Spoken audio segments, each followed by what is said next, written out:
Boa noite a todos, sejam bem-vindos ao Evangelho da Casa Espírita Nosso Lar. É uma alegria recebê-los neste momento que temos para fazer aqui o nosso estudo do Evangelho. Sejam todos muito bem-vindos ao Evangelho da Casa Espírita Nosso Lar. O Evangelho de hoje que nós estudaremos será o capítulo 27, itens 18, 19, 20 e 21, da prece pelos mortos e pelos espíritos sofredores. Esse é o Evangelho que nós teremos hoje. Então sejam todos muito bem-vindos. É uma felicidade compartilhar com vocês esse momento de estudo do Evangelho, que é tão salutar, tão fortalecedor para todos nós. Vamos nos preparando, então, para o início do Evangelho. Lembrando que hoje nós estudaremos o capítulo 27, itens 18, 19, 20 e 21, da prece pelos mortos e pelos espíritos sofredores. É o estudo de hoje.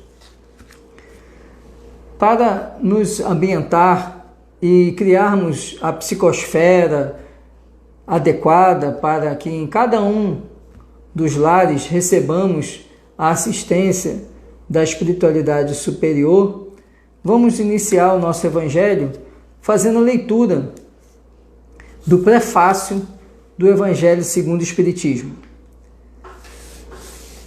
Vamos então a essa leitura edificante.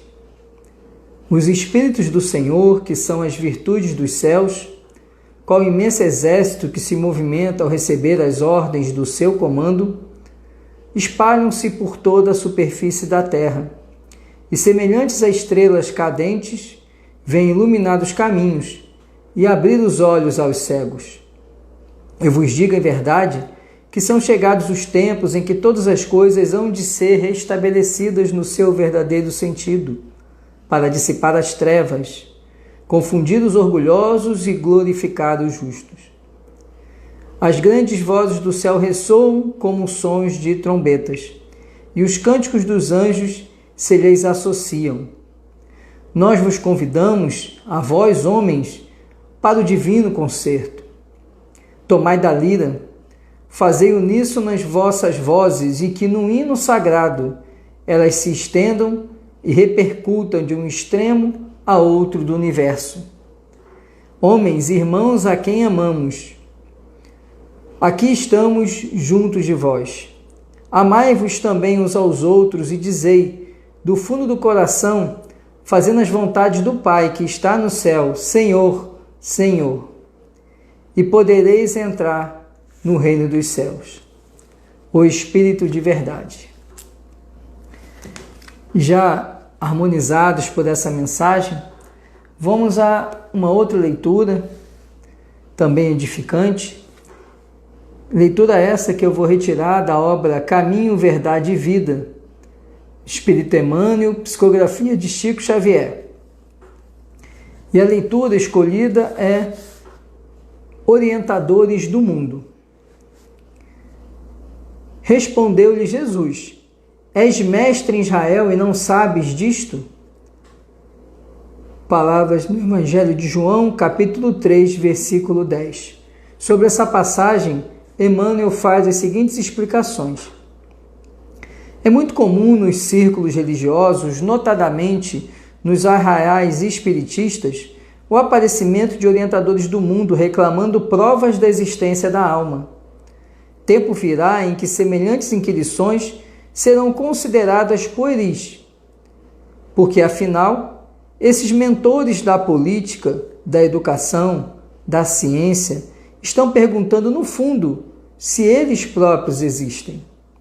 A resposta de Jesus a Nicodemos, embora se refira ao problema da reencarnação, enquadra-se perfeitamente ao assunto, de vez que os condutores da atualidade prosseguem indagando sobre realidades essenciais da vida. Peçamos a Deus auxilie o homem para que não continue tentando penetrar a casa do progresso pelo telhado. O médico leviano, até que verifique a verdade espiritual, será defrontado por experiências dolorosas no campo das realizações que lhe dizem respeito. O professor, apenas teórico, precipitar-se-á muitas vezes nas ilusões. O administrador improvisado permanecerá exposto a erros tremendos, até que se ajuste à responsabilidade que lhe é própria. Por esse motivo, a resposta de Jesus aplica-se com acerto às interrogações dos instrutores modernos. Transformados em investigadores, dirigem-se a nós outros, muita vez com ironia, reclamando a certeza sobre a existência do Espírito. Entretanto, eles orientam os outros e se introduzem na vida dos nossos irmãos em humanidade. Considerando essa circunstância e em se tratando de problema tão essencial para si próprios, é razoável que não perguntem, porque eles devem saber. À luz dessa mensagem, vamos agora fazer nossa prece. Vamos frear, desacelerar nosso pensamento, refrear as angústias e preocupações que tanto nos assoberbam. Vamos agora pensar nessas mensagens lindas, refletir sobre o ensinamento que Emmanuel nos dá, de que é preciso que tenhamos consciência que nossa essência é espiritual, somos espíritos, e por isso que possamos refletir como espíritos que somos o amor divino. Conversemos então com Jesus para aurir dele as luzes que tanto necessitamos.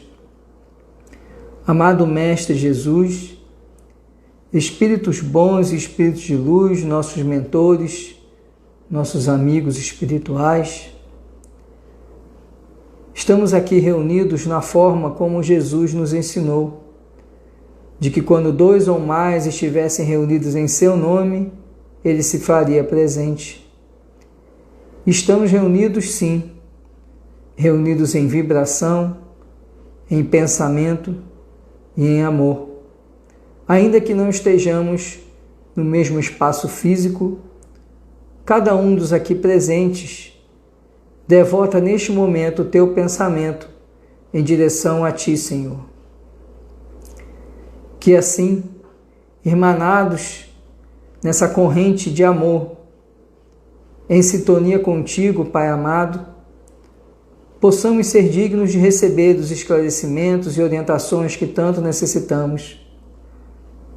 Possamos, através do olhar misericordioso que Jesus derrama sobre nós, receber os influxos do amor divino, para que possamos nos fortalecer, para que possamos compartilhar esse amor com nossos entes queridos e, principalmente, para que possamos ser verdadeiros e sempre filhos de Deus.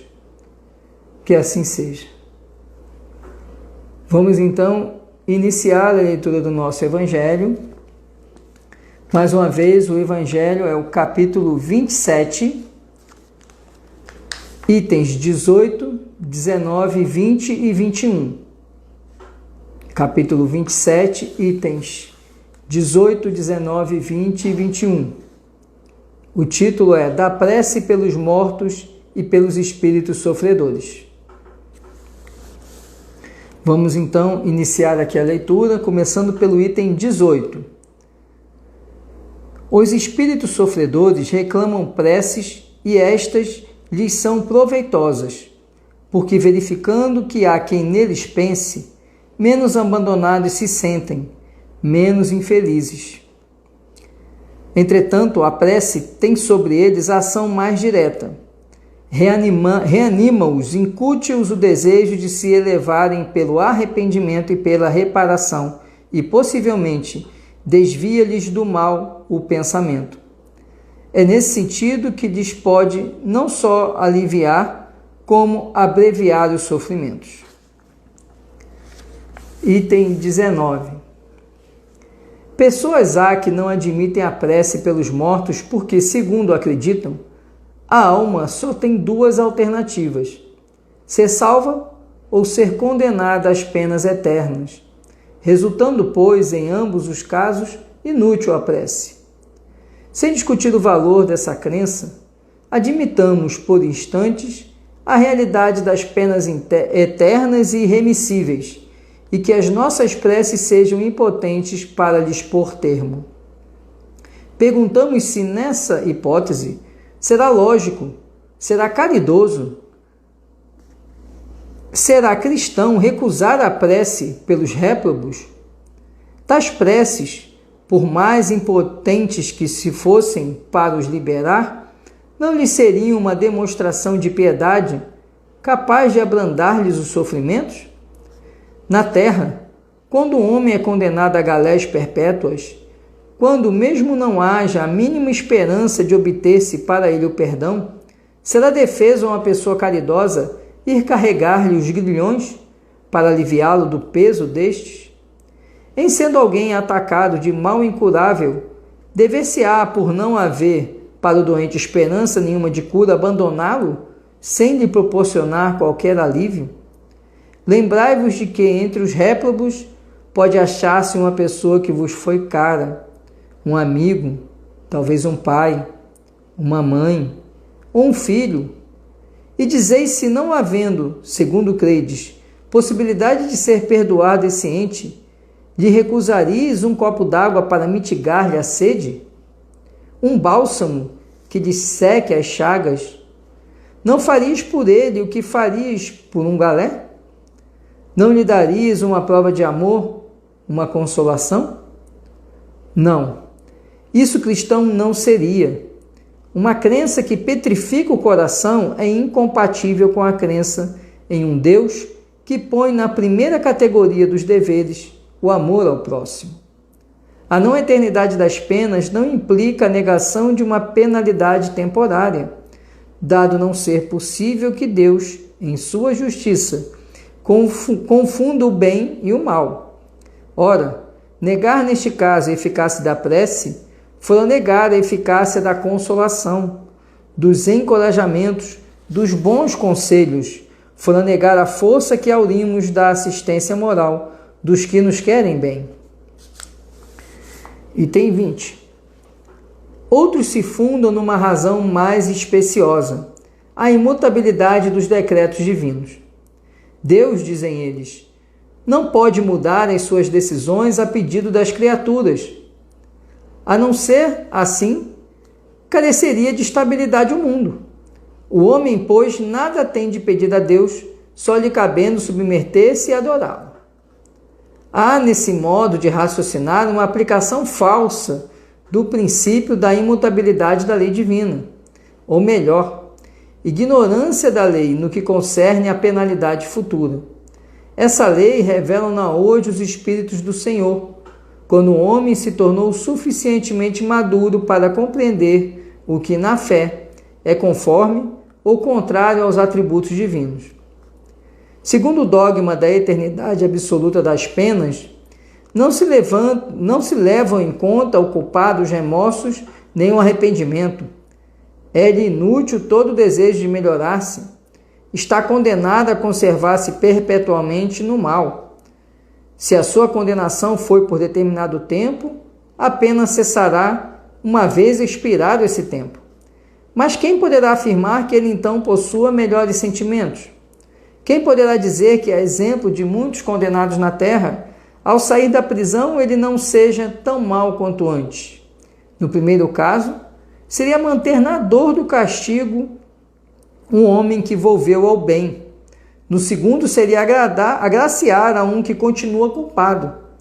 A lei de Deus é mais previdente, sempre justa, equitativa e misericordiosa, não estabelece para a pena qualquer que seja duração alguma. Ela se resume assim. E aí entramos no item 21. O homem sofre sempre a consequência de suas faltas, não há uma só infração à lei de Deus que fique sem a correspondente punição.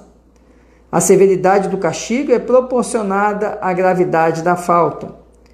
Indeterminada é a duração do castigo para qualquer falta. Fica subordinado ao arrependimento do culpado e ao seu retorno à senda do bem. A pena dura tanto quanto a obstinação no mal. Seria perpétua se perpétua fosse a obstinação. Dura pouco se pronto é o arrependimento. Desde que o culpado clame por misericórdia, Deus o ouve e lhe concede a esperança. Mas não basta o simples pesar do mal causado. É necessária a reparação, pelo que o culpado se vê submetido a novas provas em que pode sempre, por sua livre vontade, praticar o bem, reparando o mal que haja feito. O homem é assim constantemente o árbitro de sua própria sorte. Pertence-lhe abreviar ou prolongar indefinidamente o seu suplício, a sua felicidade ou sua desgraça. Dependem da vontade que tenha de praticar o bem. Tal a lei, lei imutável e em conformidade com a bondade e justiça de Deus. Assim, o espírito culpado e infeliz pode sempre salvar-se a si mesmo. A lei de Deus estabelece a condição em que se lhe torna possível fazê-lo. O que as mais das vezes lhe falta é a vontade, a força, a coragem. Se por nossas preces lhe inspiramos essa vontade, se o amparamos e animamos, se pelos nossos conselhos lhe damos as luzes de que carece, em lugar de pedirmos a Deus que derrogue a sua lei, tornamo-nos instrumentos da execução de outra lei, também sua, a de amor e de caridade. Execução que, desse modo, ele nos permite participar, dando nós mesmos com isso uma prova de caridade. Esse trecho do Evangelho, ele está dentro do capítulo que trata da prece, que é o capítulo Pedi e Obtereis. E Kardec aqui, ele tece comentários sobre se nós já vimos que a prece era um instrumento eficaz para nós encarnados, para que possamos nos conectar com as esferas superiores, para que possamos receber das esferas superiores o auxílio, a orientação, o amparo que nós tanto clamamos. Essa parte do Evangelho nos leva à indagação em relação aos mortos e aos espíritos sofredores. A prece, ela tem eficácia? É importante ou é relevante? Gera algum efeito a prece pelos mortos? E por aqueles que são espíritos sofredores, também é eficaz essa prece? E Kardec nos mostra, primeiro, que nós precisamos lembrar que a morte é apenas o perecimento do corpo físico. Precisamos lembrar que o espírito, ele não perece. Se o espírito não perece, sem sombra de dúvida, ainda persiste a capacidade de pensamento, de reflexão e, portanto, de elevar o pensamento a Deus e estabelecer um elo de comunicação com a divindade, que é a prece.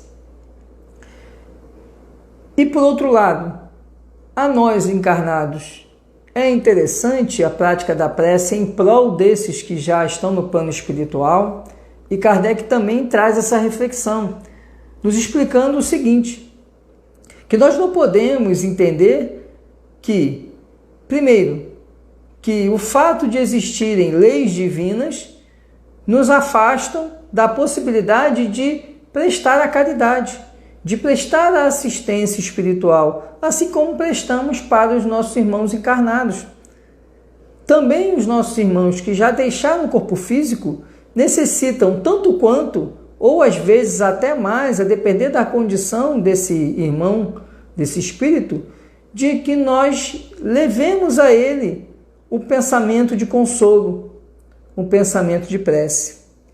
E sobre isso me vem uma história, que é uma história contada por Divaldo Franco, que ele, certa vez, ele leu um jornal, uma notícia muito trágica. A notícia era de que um pai de família, ele havia ceifado a própria vida de uma maneira bastante traumática para todos. Ele se atirou na frente de um trem e a notícia jornalística, como toda notícia jornalística que é, tinha como propósito chamar a atenção para a publicação e narrava que o corpo daquele pobre coitado foi totalmente destruído, estraçalhado. E Divaldo ficou muito comovido com essa situação, e principalmente porque o indivíduo era um pai de família e que havia deixado mulher e 10 filhos. E Divaldo, ele tinha e tem essa prática de ter um caderno, onde nesse caderno ele anota as orações, anota pedidos de pessoas que estão precisando de assistência espiritual, e ele, toda noite, retirava um tempo para fazer as orações dele. E ele colocou o nome daquela pessoa que estava no jornal e que havia se suicidado, e passou todas as noites a rezar por aquela pessoa. Ele costumava fazer isso de madrugada, em uma janela, ele abria a janela do quarto dele, e da janela do quarto dele ele avistava uma estrela. E essa estrela, ela tinha uma característica, porque ela aparecia em determinada hora da noite e depois ela deixava de ser visível. Em razão da própria rotação da Terra, ela tinha um período determinado em que ela era visível. E ele sempre dialogava, conversava, ele dizia que era uma amiga carinhosa dele, era essa estrela, com quem ele dividia aquelas amarguras que ele elevava o pensamento naquele momento. E ele passou a incluir todos os dias, nas preces dele, o nome daquela pessoa. E ele dialogava com essa estrela dizendo que Deus tivesse piedade daquele homem, porque na verdade ele não quis fazer aquilo, ele não quis tirar a vida, ele só estava num momento de desespero. Então ele pedia, Divaldo pedia que Deus tivesse misericórdia e ajudasse aquele pobre homem, para que ele pudesse prosseguir a sua jornada, a sua caminhada espiritual. E assim Divaldo fez por muito tempo. Todas as noites lia o seu caderno e nunca esquecia daquela pessoa que havia ceifado a própria vida. Os anos foram se passando, até que um determinado dia, Divaldo, passando por um momento difícil, por problemas, ele acordou no horário que ele costumava acordar, ali na madrugada, abriu a janela, virou-se para a estrela e disse que naquela noite ele não queria rezar. Ele não estava com condições de rezar, ele estava precisando de prece. Era ele, Divaldo, que precisava de consolo, e ele não tinha ânimo para fazer prece por ninguém, porque ele atravessava um momento muito difícil e ele não tinha ninguém para dialogar, ninguém para se abrir, porque era sempre ele que consolava, ele não se permitia ser consolado. E ele ainda tinha uma característica, ele relata que ele tinha dificuldade de chorar. Ele chorava muito por dentro, mas ele não externava o choro, não se permitia chorar, não se permitia que as lágrimas rolassem pela sua face. Então Divaldo começa a desabafar com a estrela. E de repente um espírito se apresenta para Divaldo e diz para Divaldo: Divaldo, não deixe de rezar, não deixe de fazer suas orações.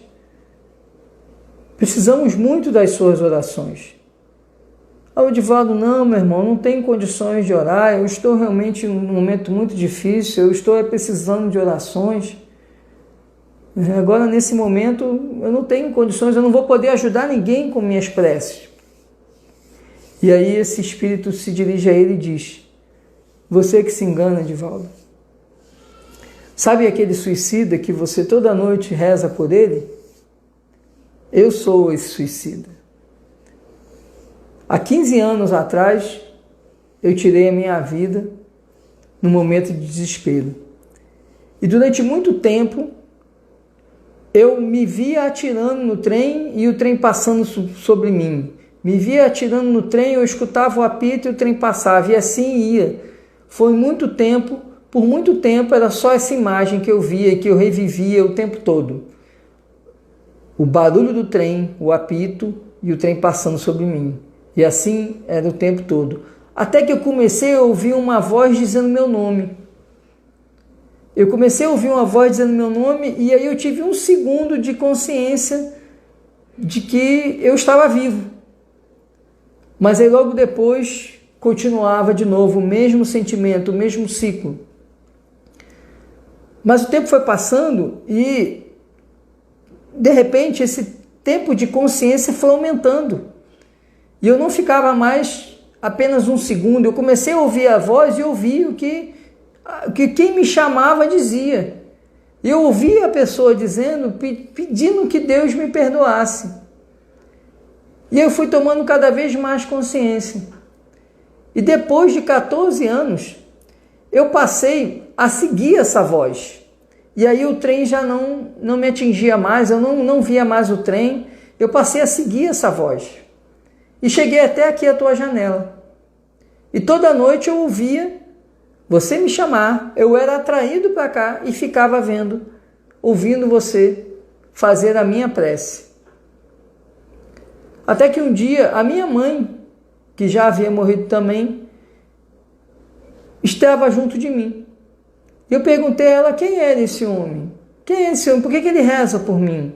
E ela me explicou que era um homem de uma alma bondosa, que enquanto ninguém chorava ou rezava por você, esse homem sempre rezou por você. Então, a partir dali, esse homem, esse espírito, então, conta que foi socorrido. E ele, então, diz para o Divaldo que não deixasse de socorrer a tantos que precisavam da oração dele. E aí Divaldo começa a chorar. Quando Divaldo começa a chorar, o espírito então o abraça, coloca a cabeça sobre o seu ombro e chora mais convulsivamente ainda. Então, Divaldo pergunta a ele, por que você chora, Divaldo? Por que você chora, meu irmão? Por que você está chorando? E ele diz para Divaldo, eu nunca tive a oportunidade de ajudar ninguém na minha vida, mas agora eu estou tendo a oportunidade de consolar aquele que por tantos anos me consolou.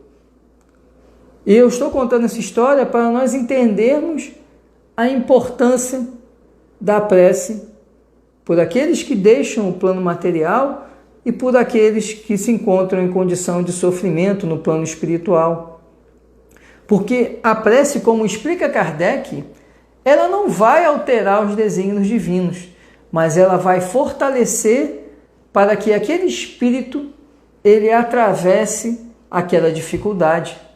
Ela vai ser um mecanismo não de apagar as dificuldades que o espírito precisa atravessar pelas condutas que ele mesmo praticou, mas é, antes de tudo, a mola mestra, a impulsionadora, que vai fortalecer esse espírito para que ele supere todas as dificuldades, supere o distanciamento, né? Assim como nós do lado de cá choramos os entes queridos que partiram, os entes queridos continuam chorando do lado de lá também.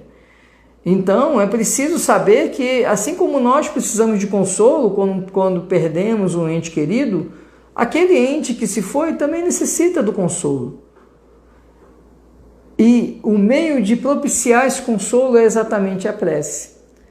A prece que vai conceder a palavra doce que vai tirar a amargura da lágrima. É através da prece que nós aqui no plano material e os nossos irmãos do plano espiritual estaremos irmanados e unidos em sintonia, e nessa sintonia poderemos então conceder um ao outro o carinho e o amor e a reciprocidade.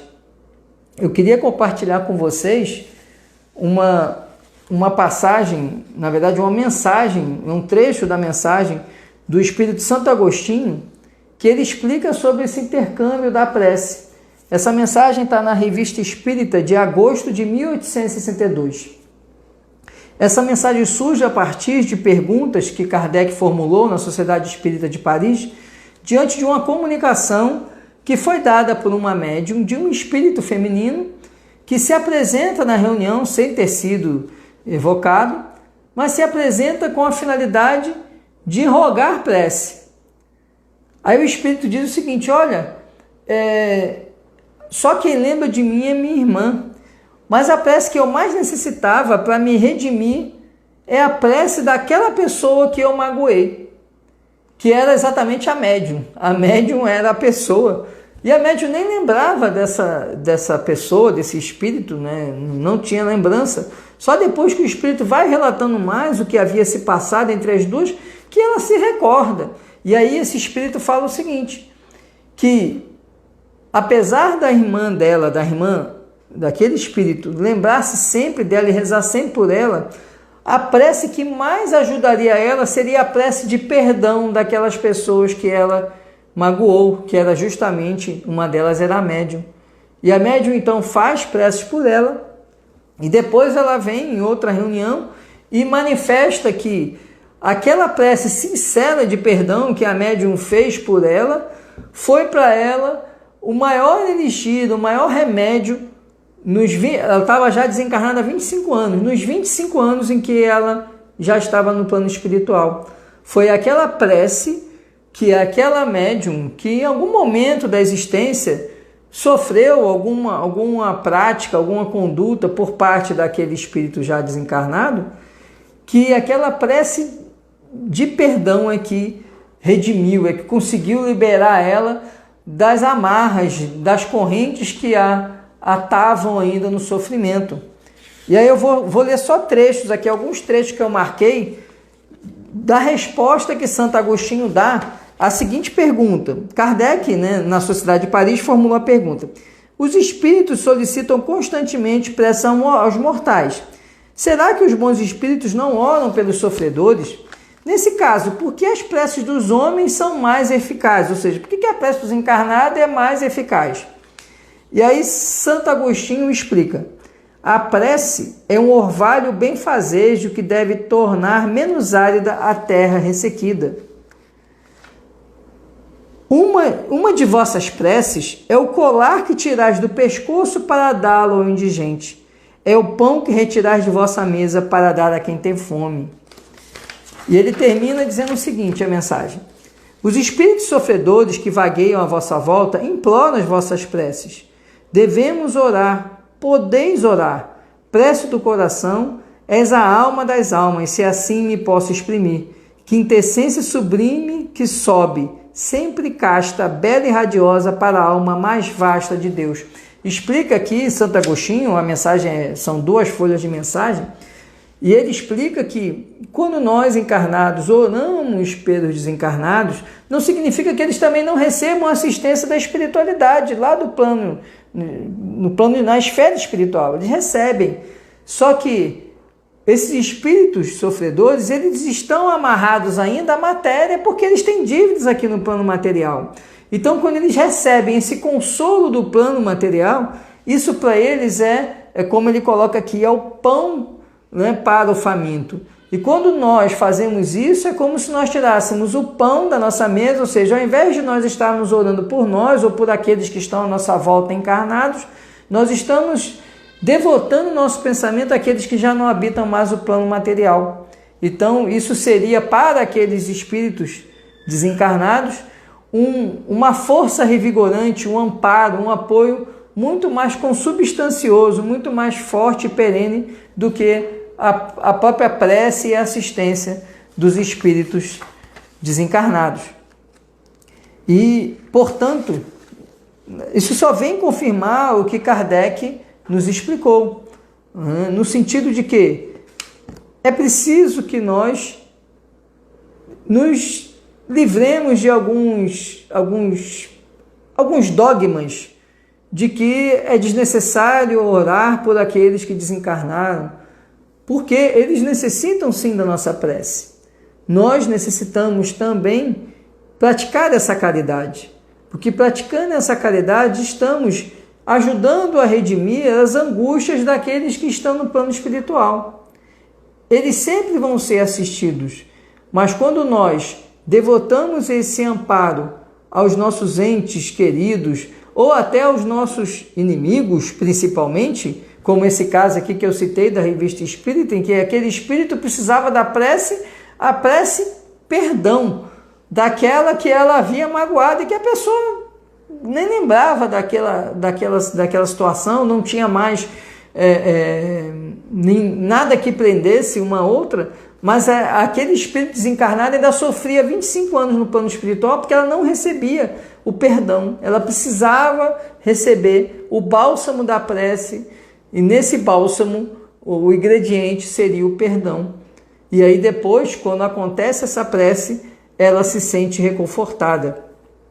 E outro exemplo que eu queria aproveitar aqui, inclusive no próprio Evangelho, ele remete aqui, no item 18, ele remete aos exemplos que estão na obra O Céu e o Inferno.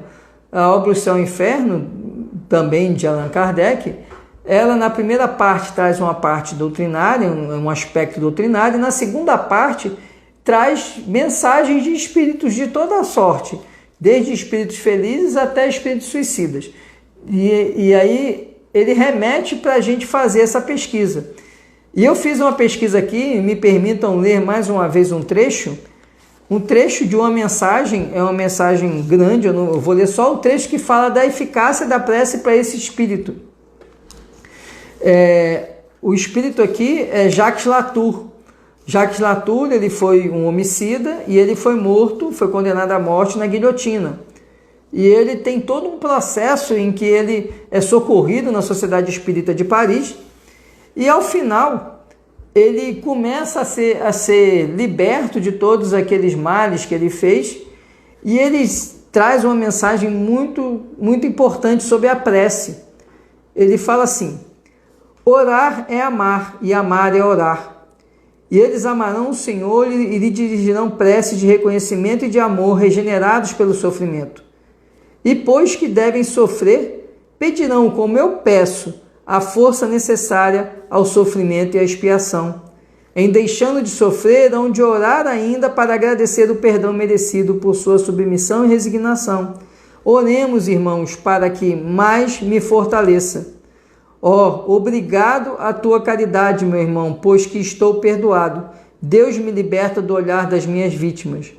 Meu Deus, bendito sejas vós por toda a eternidade, pela graça que me concedeis. E aí, esse espírito, ele demonstra aqui como que essa prece, que as preces que ele começou a receber do grupo da Sociedade Espírita de Paris, conseguiu ajudá-lo, conseguiu fortalecê-lo, conseguiu permitir que ele atravessasse um período doloroso que ele precisava atravessar. Como ele diz, não que vá redimir a expiação, mas que vai fortalecer para atravessar a expiação. Eu vou agora, já estamos entrando aqui nos últimos 20 minutos, eu vou abrir agora para as perguntas. Quem tiver alguma pergunta, então, sinta-se à vontade. Tem um comentário aqui da Mariana. Como é importante, então, ter cuidado e não magoarmos as pessoas. Fiquei impressionado com essa história, nos faz refletir. Niédia, tudo bom, Niédia? Tá bom.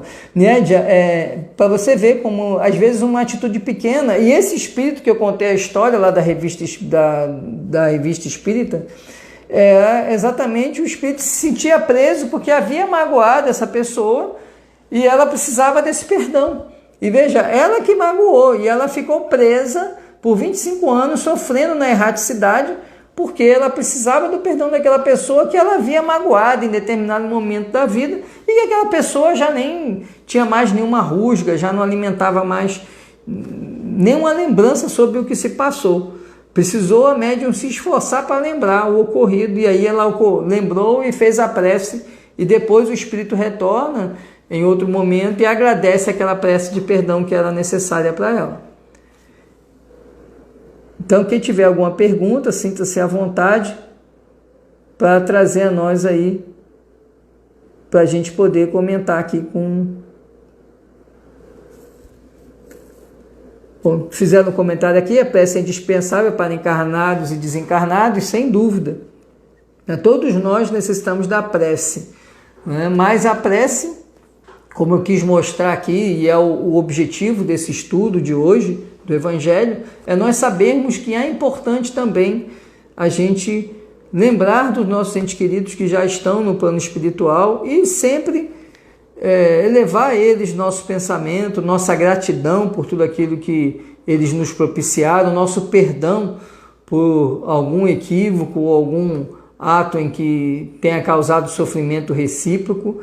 Isso é importante porque a interação continua. Não é porque deixamos o corpo material que deixa de haver a sintonia, deixa de haver a interação entre nós. Todos somos espíritos. Apenas a veste carnal nos diferencia daqueles que estão no plano espiritual.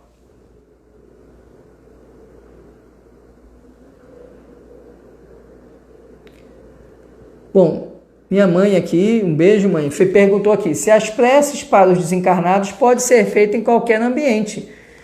Pode sim, mãe. E a prece, como a gente viu no Evangelho, ela não pede lugar especial. Kardec aqui nos fala, né, que nós devemos estar, nos recolher ao nosso quarto e fazer nossa prece para termos um ambiente mais adequado, mas não há necessidade de nós estarmos em, por exemplo, um templo para fazer a prece pelos desencarnados. Nós podemos fazê-lo assim como fazemos as nossas preces diárias, a nossa prece ao final do dia para agradecer o dia, nossa prece ao início do dia para agradecer o dia que está se descortinando, né? Então, nesses momentos, podemos também e devemos devotar as preces àquelas pessoas que já deixaram o plano material e estão no plano espiritual. Então, não há um momento, nenhum local adequado ou que tenha que ser um local pré-determinado para realizar as preces aos desencarnados, não. Juliana, que quando eu perdoo em vida aquele que me fez algum mal e que já está desencarnado, eu liberto ele da necessidade de ressarcir esse débito, ou ele ainda terá atribuições... Juliana, a gente viu que isso não significa, o perdão não significa a necessidade de saldar o débito, a necessidade do resgate. O reajuste ele vai ter que ser feito. Agora, isso é uma forma de você transmitir uma energia boa, uma energia positiva, para que aquele espírito consiga enfrentar as adversidades que ele vai precisar enfrentar para o próprio melhoramento. Porque se ele causou aquele mal, ele desequilibrou o universo, e agora ele vai ter que reequilibrar, é lei de causa e efeito. Tudo aquilo que a gente desequilibra, a gente precisa reequilibrar.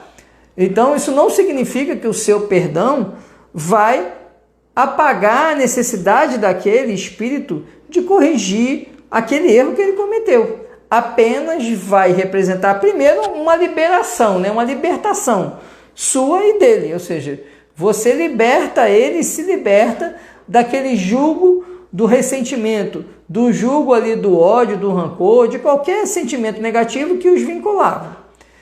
E também, para ele que se sente liberto, representa uma força maior para ele poder enfrentar o que ele vai precisar enfrentar. Então, o perdão não retira a falta, apenas serve como mecanismo de fortalecimento para enfrentar as dificuldades que vai precisar atravessar. Sim, então ele vai enfrentar isso exatamente na reencarnação, viu, Juliana? Quando ele reencarnar, ele vai ter lá os ajustes que ele vai precisar fazer. O Dr. Fernando aqui nos fala que a lei das penas eternas foi destruída com o advento do Espiritismo. O assassino de hoje será o anjo de amanhã, sem dúvida.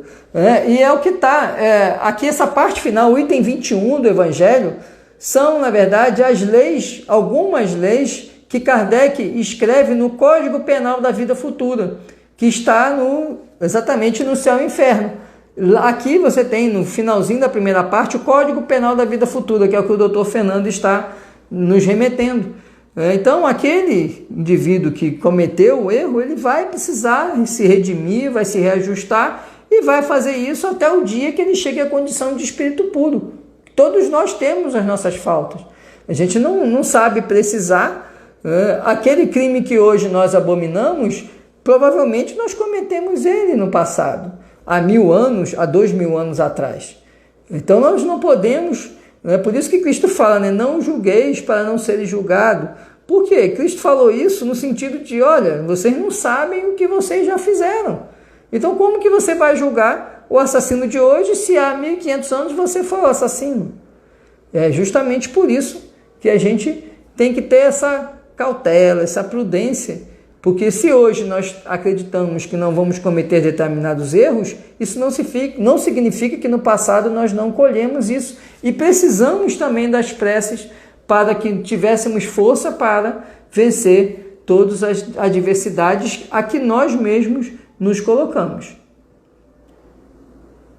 Pronto, o doutor Fernando aqui reforçou, o perdão não isenta o culpado das provas que terá que passar. Aí a Marleide nos lembrando aqui, às vezes do nada vem a lembrança de alguém que já partiu, então quando isso acontece, faça uma prece, às vezes rápida, mas faço, sem dúvida, Marleide, é válida, toda prece ela é válida. E a gente viu nos itens anteriores que a prece ela não precisa ter uma fórmula pré-determinada, muito pelo contrário, o melhor da prece é que ela seja espontânea, seja desprovida de regras, de repetições, seja uma conversa, é uma conversa com Deus. Deus ele está tão disposto a ouvir a gente que ele consegue até ouvir a gente apesar da nossa inferioridade. Ele não está preocupado que a gente fale palavra bonita para ele. Então, mesmo a prece curta, a prece rápida, ela é uma prece, porque você está emanando um pensamento, a prece é um pensamento, é uma onda, essa onda vai chegar na esfera para onde você emanou o seu pensamento.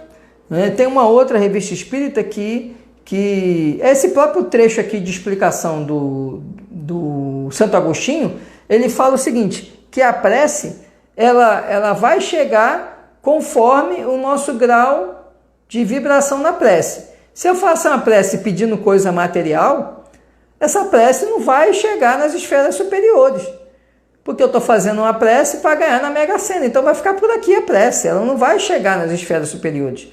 Agora, se eu faço uma prece de amor, de perdão, de caridade, de gratidão, ela vai ascendendo e vai chegando às esferas mais elevadas. Sérgio, o perdão não redime o pecado? Sérgio, o perdão ele é libertação. Ele liberta o agressor e o agredido, mas isso não retira do agressor a obrigação de corrigir o erro. Porque senão o agressor ele não vai aprender a não fazer aquilo. Então ele precisa reequilibrar. Aquilo que ele fez, ele vai ter que reequilibrar. O que não quer dizer que ele tem que sofrer com a mesma moeda. Não é lei de talião, não. Não é olho por olho, dente por dente, não.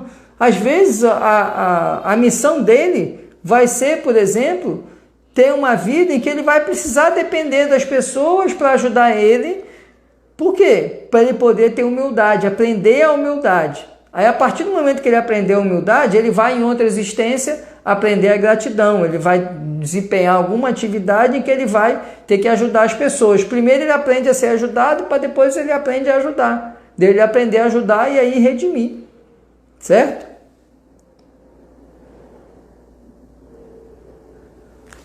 Mesmo a professora Antero aqui perguntou, e se o espírito já tiver encarnado? Ele não deixa de ser espírito, ele vai receber a prece do mesmo jeito.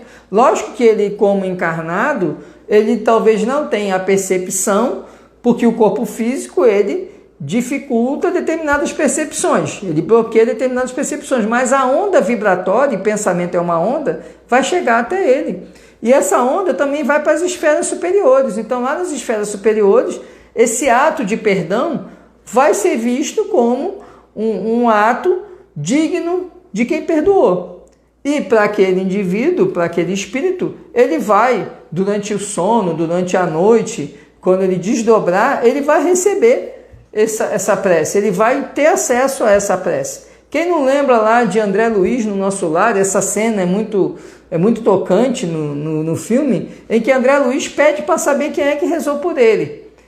E aí, né, o Emmanuel possibilita a ele que ele veja, né, eu não lembro agora se foi o Emmanuel ou o Clarence, acho que foi o Clarence, possibilita que ele veja os vídeos das preces. Só tinha 2 pessoas que rezaram por ele, a mãe dele, que já estava no esfera superior, e uma senhora que sempre levava o marido, e ele pedia para ele consultar, né, o marido de graça, e ele sempre atendia ela com muita má vontade. Ele chora, né, porque ele vê que aquela pessoa a quem ele não deu nenhuma atenção foi a única, na verdade, tirando a mãe dele, que já tinha desencarnado, que lembrou-se dele.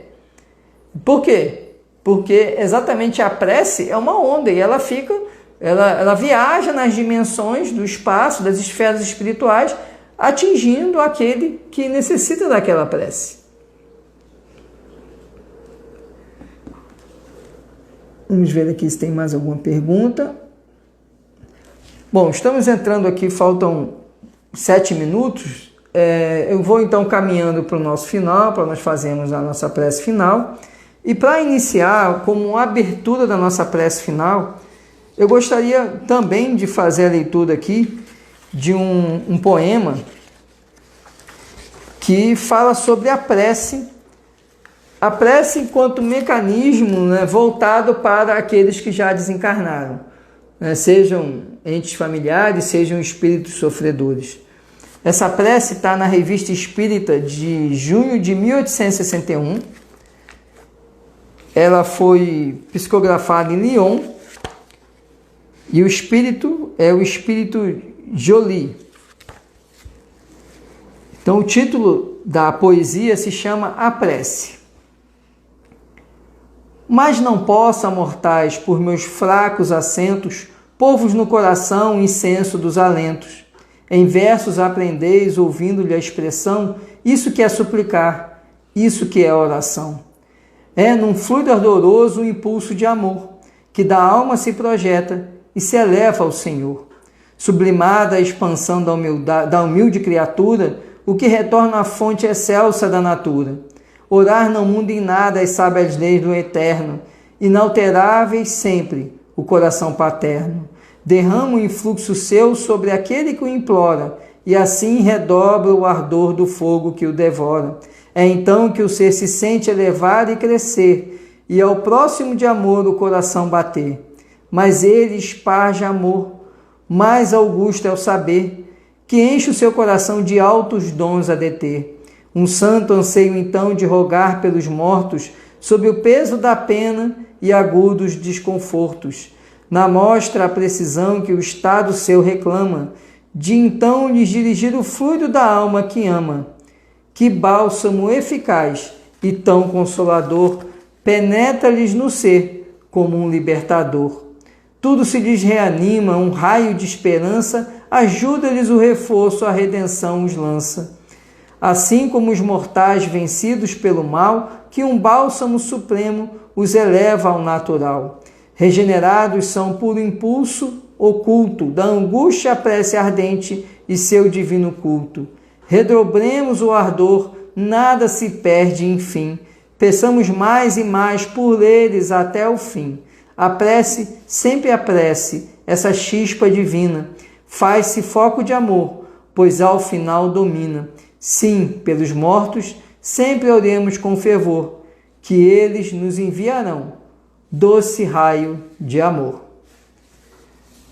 Após então essa poesia que toca a alma, vamos fazer nossa prece final, vamos elevar o nosso pensamento, aproveitando nessa prece para dirigir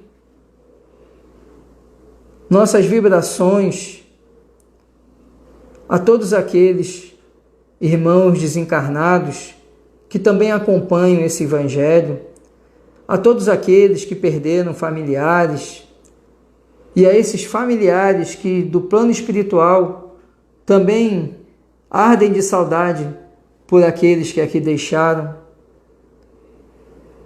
aproveitando também essa prece para alcançar aqueles que encaminharam pedidos de prece no Instagram do Nosso Lar. Elevemos então o nosso pensamento. Visualizemos agora, caminhando até nós, aquele que nos mostrou que a morte não existe. Jesus. Percebamos Ele chegando até nós, abraçando-nos e abraçando também aqueles entes queridos que estão no plano espiritual. Sintamos a irradiação amorosa de seu coração, iluminando intensamente o nosso espírito e todos aqueles a quem amamos.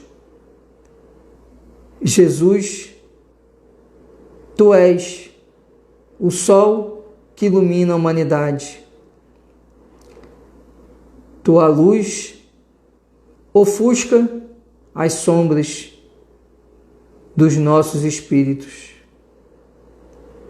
Condoídos ainda de dor e saudade, rogamos a Ti, Pai, cura as nossas feridas do corpo e da alma. Traz alento para aqueles que ficaram e consolo aos que se foram. Que todos os espíritos sofredores também contem sempre com Tua misericórdia e com Teu amor.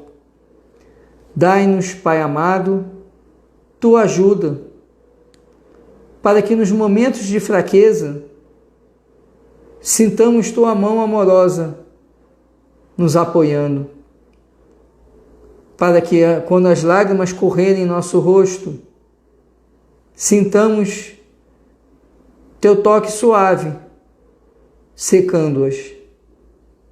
Auxilia-nos na nossa jornada. Ainda somos pecadores, sofredores, e ainda não compreendemos inteiramente como estar junto de Ti. Por isso, Pai, se aproxima de nós sempre que nós fraquejarmos. Fortalece a nossa fé para que nos momentos difíceis saibamos que Tu estás do alto a olhar-nos com Teu olhar misericordioso e piedoso. Concede a todos que sofrem o Teu amparo, que essas luzes que recebemos agora durante esse Evangelho permaneçam conosco durante toda essa semana,